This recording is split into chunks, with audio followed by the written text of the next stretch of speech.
जय श्री कल की। ओम नमो भगवते वासुदेवाय।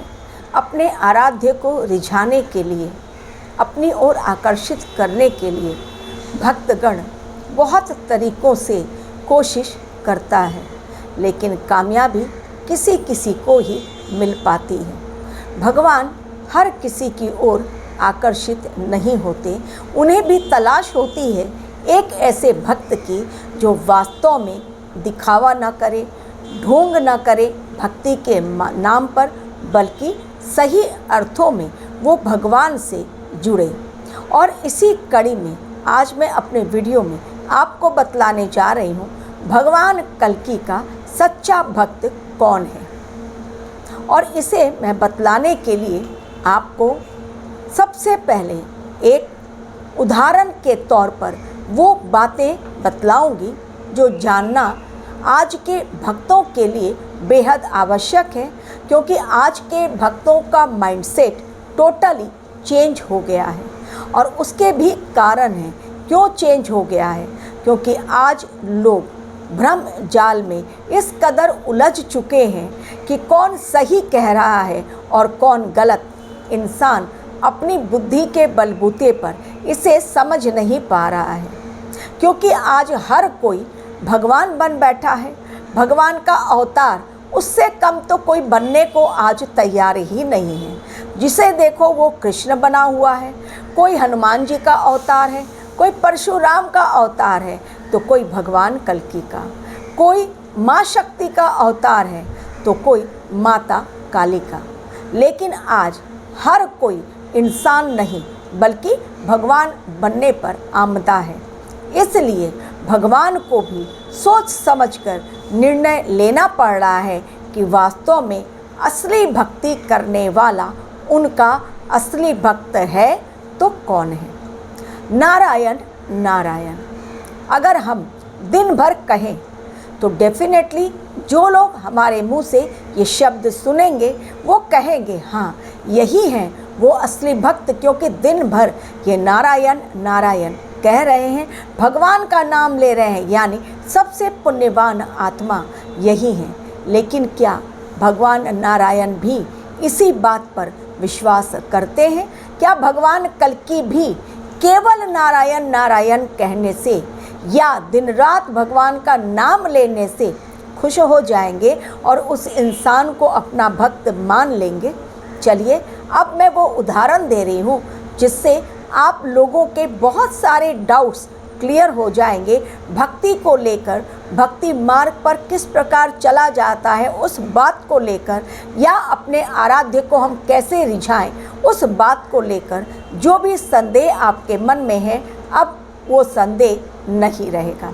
दरअसल नारायण नारायण कहने वाले नारद मुनि को भी एक बार अपने आप पर अहंकार हो गया कि इस दुनिया में नारायण के सबसे प्रिय भक्त वही हैं, उनसे बड़ा भक्त इस पृथ्वी पर कोई दूसरा हो ही नहीं सकता। लेकिन उन्हें नारायण के मुंह से, भगवान विष्णु के मुंह से ये सुनना था कि भगवान विष्णु एक बार उनसे कहें कि हाँ नारद आप ही हैं मेरे सबसे प्रिय भक्त, तो धन्य हो जाएंगे नारद मुनि भी।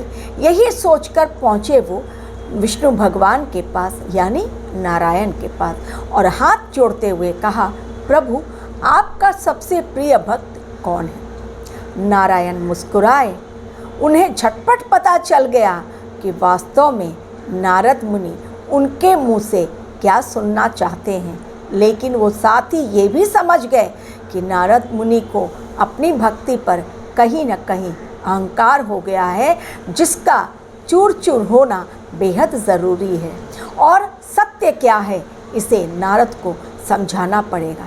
तो झटपट नारायण जी ने एक युक्ति की और नारायण भगवान ने युक्ति के तहत नारद मुनि के हाथ में एक कटोरा जल भरा दिया और कहा पूरी पृथ्वी पर इस जल को लेकर आप भ्रमण करके आइए, लेकिन सूर्यास्त होने के पहले लौट आइएगा, पहली कंडीशन।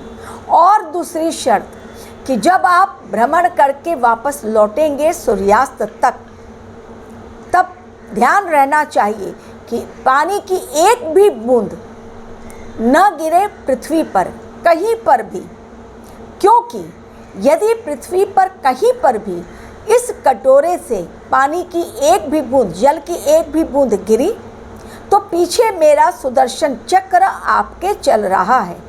जिस समय इस कटोरे से एक भी बूंद धरती पर गिरी उसी समय मेरा सुदर्शन चक्र आपके सिर को धड़ से अलग कर देगा।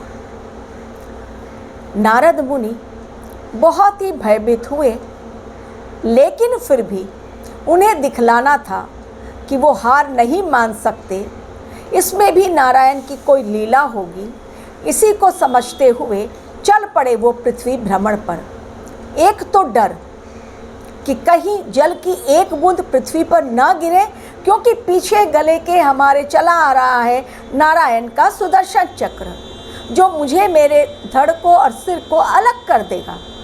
तो एक तो वो डर, दूसरा ये डर, ये चिंता कि कहीं पानी की एक बूंद धरा पर न गिरे, और तीसरी चिंता कि सूर्यास्त होने के पहले पहुंचना है फिर से एक बार बैकुंठ यानी नारायण के पास, और पूरा भरा हुआ जल का कटोरा लेकर। तो इसी उधेड़-बुन में लगे हुए, बिल्कुल ध्यान उनका अपने काम पर 100% फोकस्ड।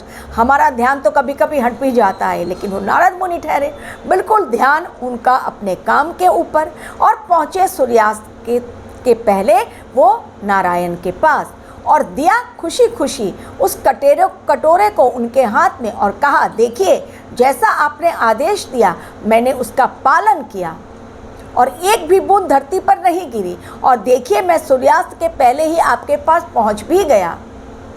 अब बतलाइए क्या मैं ही हूँ आपका असली भक्त? तो नारायण ने कहा कि जब आप ये कटोरा लेकर मेरे पास आए हैं, कितनी बार आपने नाम लिया नारायण नारायण? क्या एक भी बार आपने नाम लिया मेरा?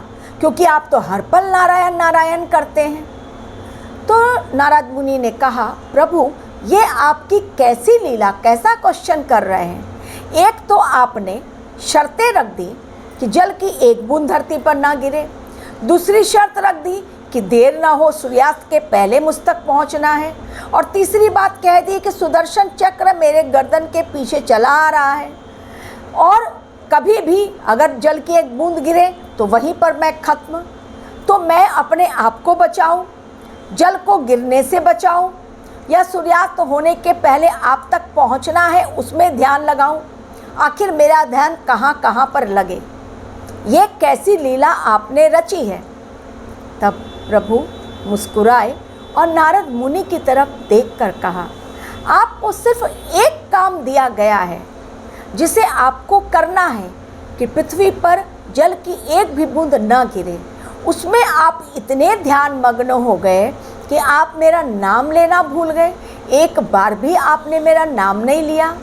लेकिन इसके विपरीत धरती पर रहने वाला एक किसान जो दिन में 3 बार मेरा 2-2 बार करके नाम लेता है, सुबह तड़के जब वो बैल लेकर, हल लेकर खेत में जाता है, तब खेत में जाने से पहले, घर से निकलने से पहले वो नारायण नारायण 2 बार कहता है और चला जाता है खेत पर। दोपहर में आता है, फिर वो खाना खाकर विश्राम करता है, और फिर शाम को निकलने से पहले खेत पर वो कहता है नारायण नारायण, और वापस आता है जब रात को यानी शाम ढलने के पश्चात फिर से एक बार सोने से पहले वो कहता है नारायण नारायण। तो आप नहीं मेरे हैं प्रिय भक्त, बल्कि वो किसान है जिसके सिर पर न जाने मैंने कितनी सारी जिम्मेदारियों का बोझ डाला है, लेकिन अपनी सारी जिम्मेदारियों के बोझ को निभाते हुए भी वो मेरा नाम लेना नहीं भूलता। तो अब बताइए नारद मुनि, मैं आपको कहूँ मेरा प्रिय भक्त जो एक काम के चलते मेरा नाम लेना भूल गया, या कहूँ उस किसान को जो दिन में 6 बार सिर्फ मेरा नाम लेता है, कोई पूजा पाठ नहीं करता, लेकिन अपने कर्तव्य को भली भांति निभाता है।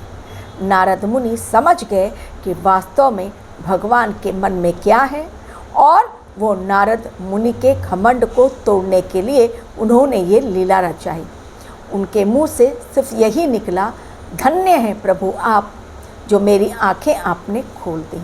तो जो भी भक्तगण हैं जिन्हें समय नहीं मिलता दिन भर पूजा पाठ करने के लिए, क्योंकि घर चलाना है, गृहस्थी चलाना है, पैसे रुपए भी कमाने हैं, तो इसलिए दिन रात भगवान की पूजा में लीन होने से अच्छा है अपने काम को ईमानदारी के साथ करते हुए जब समय मिले तब अपने आराध्य को याद कर लीजिए और सेकंड में उनका नाम ले लीजिए। आपकी भावना से जो प्रार्थना आपने की वो डायरेक्ट भगवान कल्कि तक पहुँचेगी या आपके आराध्य तक पहुँच जाएगी। आपको किसी तरह का और दिखावा करने की ज़रूरत नहीं है। आशा है अब आपको पता चल गया होगा कि भगवान कल्कि का इस पृथ्वी पर असली भक्त कौन है। Thank you very much for watching my video.